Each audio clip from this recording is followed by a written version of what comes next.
2026 சட்டமன்ற தேர்தலில் அதிமுகவும் தமிழக வெற்றிக் கழகமும் கூட்டணி அமைக்க வாய்ப்பா? தமிழக வெற்றிக் கழகம் விளக்கம். இதுகுறித்த விவரங்களை வழங்குவதற்காக நமது செய்தியாளர் லட்சுமணன் இணைப்பில் இணைகிறார்.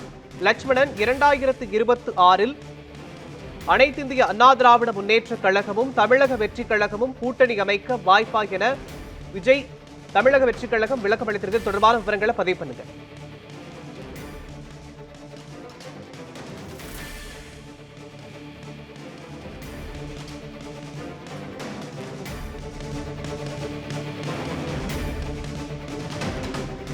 லட்சுமணன் இணைப்பில் தடங்கல் ஏற்பட்டிருக்கிறது.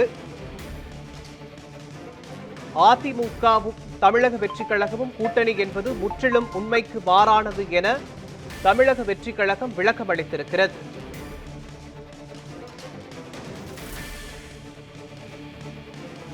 இது தொடர்பான விவரங்களை வழங்குவதற்காக நமது பொறுப்பாசிரியர் மரியரீகன் இணைப்பில் இணைக்கிறார்.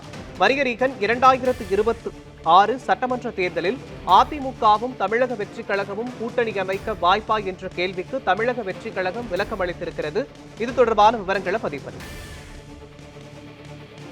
மோகன், நீங்கள் குறிப்பிட்டதை போன்று 2026 சட்டமன்ற தேர்தலில் அதிமுகவும் தாவேகாவும் கூட்டணி அமைப்பு தொடர்பான ஒரு விளக்க கடிதத்தை தாவேகாவினுடைய பொதுச் செயலாளர் புசி ஆனந்த் தற்பொழுது வெளியிட்டிருக்கிறார்.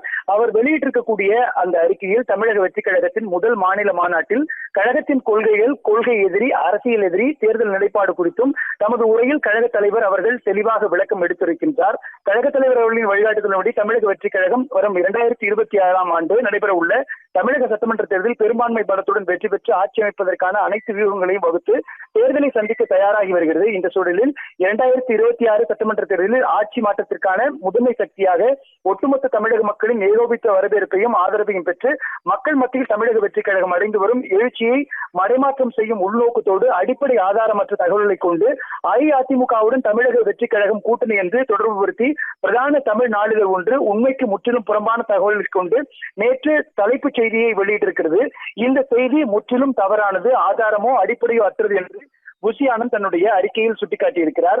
ஊடகங்கள் மற்றும் சமூக ஊடகங்கள் வாயிலான அரசியல் விமர்சகர்கள் என்கிற போர்வையில் உள்நோக்கத்தோடு தான் தோன்றித்தனமான சிலர் தெரிவிக்கும் பொய்யான கருத்துக்களின் அடிப்படையில் தமிழக வெற்றிக் கழகத்தை தொடர்புபடுத்தி பரப்பப்படும் இது போன்ற உண்மைக்கு மாறான பொய் செய்திகளை தமிழக மக்கள் புறக்கணித்து விடுவார்கள் என்பதை இத்தகைய பொய்யான செய்திகளை உள்நோக்கத்தோடு பரப்புவர்களை நினைவூட்டுகின்றேன் என்றும் தாவேகாவினுடைய பொதுச் செயலாளர் புசி ஆனந்த் கூறியிருக்கின்றார். தமிழக வெற்றிக் கழகத்தின் அரசியல் பாதை முழுக்க முழுக்க தமிழக மக்களின் நலனுக்கானது. வெற்றி கொள்கையின் திருவிழாவில் கழக தலைவர் அவர்கள் ஆற்றிய உரையில் தெரிவித்த நிலைப்பாட்டின் அடிப்படையில் பெரும்பான்மை பலத்தோடு நாட்டு மக்களின் பேராதரவோடு வென்று தமிழ்நாட்டு மக்களின் நலனுக்கான நல்லரசை அமைப்பதே தமிழக வெற்றிக் கழகத்தின் குறிக்கோள் என்றும், எனவே மக்களை குழப்பும் நோக்கில் தமிழக வெற்றிக் கழகம் தொடர்பான உண்மைக்கு புறம்பான கருத்துக்களை செய்திகளாக வெளியிடுவதை ஊடகங்கள் தவிர்க்க வேண்டும் என்றும் தாவேகாவினுடைய பொதுச் செயலாளர் புசி ஆனந்த் வெளியிட்டிருக்கக்கூடிய அந்த அறிக்கையில் சுட்டிக்காட்டியிருக்கிறார்கள்.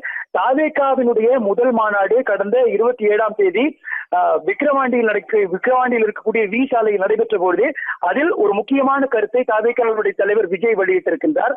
கூட்டணி ஆட்சி தொடர்பான நிலைப்பாட்டில் கூட்டணி அமைக்க விரும்புவோர்களோடு சேர்ந்து பயணிக்க தயாராக விஜய் சுட்டிக்காட்டினார். அப்பொழுதிலிருந்தே விஜயனுடைய தாவேகாவினுடைய கட்சி விடுதலை சிறுத்தைகள் கட்சியோடு கூட்டணி அமைப்பதற்கான வாய்ப்பு இருப்பதாக பேசப்பட்டது. அதே போன்று ஒரு பிரபலமான தனியார் வார இதழில் வெளியிடக்கூடிய அம்பேத்கர் குறித்த ஒரு புத்தகத்தை வெளியிடுவதற்காக விஜயும் அதனை பெற்றுக் கொள்வதற்காக விடுதலை சிறுத்தைகள் கட்சியினுடைய தலைவர் திருமாவளவனும் பங்கேற்கக்கூடிய ஒரு நிகழ்வு தொடர்பான ஒரு பேச்சும் எழுதும்பொழுது விசிகாவும் தாவேகாவும் கூட்டணி அமைப்பதற்கான வாய்ப்பு இருப்பதாக பேசப்பட்டது. இதனை திருமாவளவன் மறுத்திருக்கின்றார். இதனூடாக மற்றொரு விஷயமும் தாவேகாவினுடைய கூட்டணி தொடர்பாக அதிமுகவினுடைய கூட்டணி தொடர்பாகவும் பேசப்பட்டது. முதல் மாநாடு 27ஆம் தேதி கடந்த மாதம் நடைபெற்ற பொழுது கூட தாவேகா கடுமையான விமர்சனத்தை மத்தியில் ஆளக்கூடிய பாஜக, மாநிலத்தில் ஆளக்கூடிய திமுக ஆகிய இந்த இரண்டு கட்சிகள் மீது கடுமையான விமர்சனத்தை முன்வைத்திருந்தாலும் கூட அதிமுக மீது எந்த விதமான விமர்சனத்தை தாவேகாவோ அல்லது தாவேகாவினுடைய தலைவர் விஜயோ முன்வைக்காத ஒரு பின்னணியில் தாவேகாவும் அதிமுகவும் கூட்டணி அமைப்பதற்கான வாய்ப்பு இருப்பதாக கூறப்படுகிறது. அதே போன்று தாவேகாவினுடைய முதல் மாநாடு நடைபெற்ற பொழுதே கழகத்தினுடைய கொள்கைகள், கொள்கை எதிரி, அரசியல் எதிரி, தேர்தல் நிலைப்பாடு குறித்தும் முறிவான ஒரு உரையை தாவேகாவினுடைய தலைவர் விஜய் நிகழ்த்தியிருந்தார். அதில் தங்களுடைய கொள்கை எதிரியாக பாஜகவையும் அரசியல் எதிரியாகிய திமுகவையும் அவர்கள் சுட்டிக்காட்டி பேசப்பட்டது. இதனால் கடந்த 50 ஆண்டுகளுக்கு மேலாக தமிழ்நாட்டை ஆட்சி செய்யக்கூடிய ஒரு பிரதான கட்சியாக இருக்கக்கூடிய அதிமுகவை விஜய் எந்த ஒரு இடத்திலேயும் விமர்சிக்காததும், அவர் பற்றி எந்த விதமான கருத்துக்களை சொல்லாததும், ஊழல் கட்சி என்கிற அடிப்படையில் திமுகவை மட்டுமே விஜய் விமர்சித்ததும், அதே போன்று குடும்ப கட்சி என்கிற அடிப்படையில் கூட விஜய் திமுகவை மட்டுமே கடுமையாக விமர்சித்தார். இதனால் தாவேகா கட்சியும் அதே மாதிரி விஜயினுடைய அரசியல் நிலைப்பாடும் அதிமுகவை எந்த புள்ளியும் விமர்சிக்காத ஒரு பின்னணியில் தாவேகாவும் அதிமுகவும் கூட்டணி அமைத்து 2026 சட்டமன்ற தேர்தலை எதிர்கொள்வதற்கான வாய்ப்பு இருப்பதாக பேசப்பட்டது. இந்த பின்னணியில் தான் ஒரு கட்டுரையானது தமிழ் நாளிதழில் வெளியாகி இருந்தது தலையங்கமாக. அந்த தலையங்கத்திற்கு தான் தற்பொழுது தாவேகாவினுடைய பொதுச் செயலாளர் புசி ஆனந்த் தற்பொழுது மறுப்பு தெரிவித்திருக்கின்றார்.